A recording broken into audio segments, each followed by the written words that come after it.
Hello and welcome to my screencast presentation of Project 1, which had us reporting on basically our own ideologies and some of the things that we believe about education and instruction and our own practices. So I'm going to take you through the Prezi I created here online, and this Prezi I have provided a link for it directly, so I'm not going to be going over each slide individually, but just kind of talking anecdotally about some things that I put down.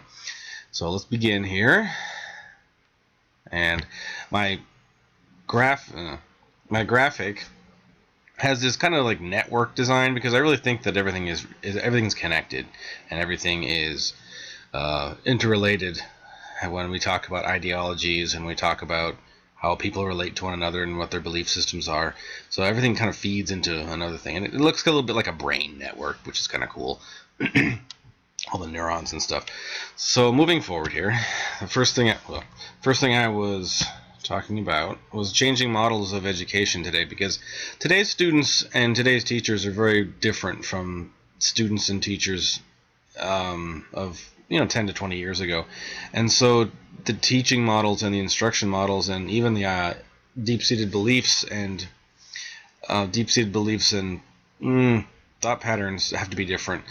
And so technology plays a very large part in this, and that's part of what I think of as a changing model, but also the patterns of teaching and learning and interaction between each other. There's a lot more political correctness, we can say, and there's a lot more to consider when we're dealing with students and parents and different cultures and ideologies, and these all need to be taken into consideration. So our society is very fast moving, and we have to keep up and we have to keep pace. And I like to think that teachers need to be adaptive, and they need to be willing to step out of their comfort zones. And this is something I've learned through my coursework too, and become more competent with myself as well. It's a road, it's a process. Next, some challenges. Now, I believe that the way that we face our challenges is kind of part of my ideology, but the way we face our challenges says a lot about who we are and where we come from. And the graphic I use is some guy kind of climbing up a really rugged looking hill, but he doesn't have a lot of gear. He's just kind of winging it, and it feels like that some days. But these aren't really the challenges like classroom management or difficulties with curriculum or dealing with your principal or whatever. These are more like the ideological challenges we face, some of those deep-seated beliefs and the roots of why we think the way we do. Some deficit views, understanding that we used to think that a student was missing something if they weren't able to meet the challenges of their day, and it may be now that it's just something has been unrecognized or untapped within them. Our assumptions of value can definitely create a challenge for us, where we come from, what we value, what we think about when we are looking at our classrooms and our students, and developing a sense of political clarity. I kind of noted here that I feel like you have to kind of understand your socio-political climate first, but that process takes time, and it's not a quick and simple thing. You have to be involved in your community. You have to be involved and recognize the struggles that people are going through, the sort of political climate your school is, your town is, your peer group, and you have to react responsibly and reflectively within your sphere of influence, so that you will be able to have more control over what you do and how you think in some ways. Moving forward, I did take in this presentation, and I kind of let a big focus on a lot of the vocabulary that we were using. I think that I've always been a vocabulary person. I think that forms a good foundation for the ideological beliefs. And when I talk about assimilation, I think of it in terms of the students don't need to fully assimilate to be successful. They can be very successful with paying honor to their home cultures without losing anything. Like, in one of my other presentations, I had a picture of a Borg, which is a Star Trek reference to a race of beings that basically completely take over everything they see and become. And oddly enough, they're completely white. So, interesting little side note there. But I really like this picture that this is actually a picture of a student advisory board council here, so this isn't just a canned stock photo. But I felt like it really represented a great cross-section of America. We've got people from many nationalities. I'm not sure if I see any Hispanic people in this picture, but or Latino or Latina people in this picture, but I thought it was a really good reference of how we all need to work together. We are in separate spheres, but we can work together in those environments. So students don't need to lose their home cultures, but they can pay honor to both of them. Ideally, I guess. Next, literacy. This is a really important topic, and one I care a lot about. That literacy, as I learned from the Balderrama and Bartolome article, it's not just about reading words, it's about reading the world.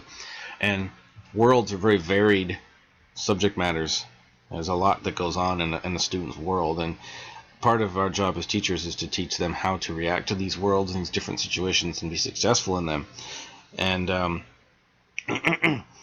it's being able to be a powerful player in your world instead of just being acted upon all the time. And the more skills that you have, life skills and literacy skills for each of your worlds, the more successful you'll be, or a student will be, through the rest of their life. Because skills are something that in some way you can use them or don't use them and then you lose them, sort of. And then there's some skills that stay with you forever and that you don't lose. And those are the ones we want to make sure that we are imparting to our students. I got a typo, didn't have a period down there. Okay. Social justice, a very, very important concept right now that we're kind of figuring out in America. But I believe that students need to be aware of the rights they have and become advocates for themselves. And that takes a lot of training because a lot of students are used to being told what to do or told how to act or where to go and what to think. And they have to be able to learn how to question and learn how to responsibly debate and responsibly act upon their world so that they can be advocates for themselves and not just depend upon, according to, depending on age level and obviously, but so they can act in their own behalf in many ways and they'll think critically about the world. All right.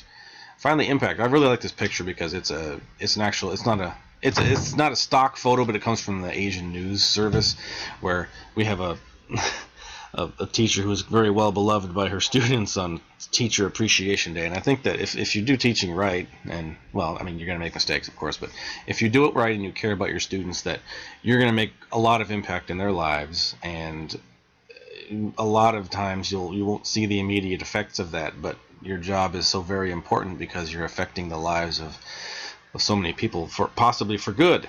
And as teachers, our job is to prepare students for the world, but also to help them be compassionate and empathetic human beings, and so that there'll be examples of good in the world, hopefully. So we can see here that the teacher is very well appreciated. And the guiding quote from my philosophy, one that I selected before I entered teaching service, was this one by John C. Clarke, which says, "Students will not care how much you know until they know how much you care." And student relationships have always been a really huge part of why I do what I do, and I feel like everything needs to start with the relationships before you can really make a lot of headway, especially with students today who are so interconnected, speaking of which. And so for another perspective, I thought I was going back to my original slide with all my title slide with all the connections, but here's another perspective on what we believe in. And this is one of those things I pondered on submitting this for my assignment, but I was like, well, this isn't really what I've been asked to do, but I wanted to share it anyway. It's a video I made for another class, which features some of my students and me talking about perspectives on learning, also on interactions between one and another. So it's about a 10-minute video, so if you want to watch that, go follow the Prezi link directly, and you'll be able to see that. I was pretty proud of the outcome, and I think that the students did a good job with their parts too as well. So thank you for watching, and I hope that this has been informative and inspiring. Thanks very much.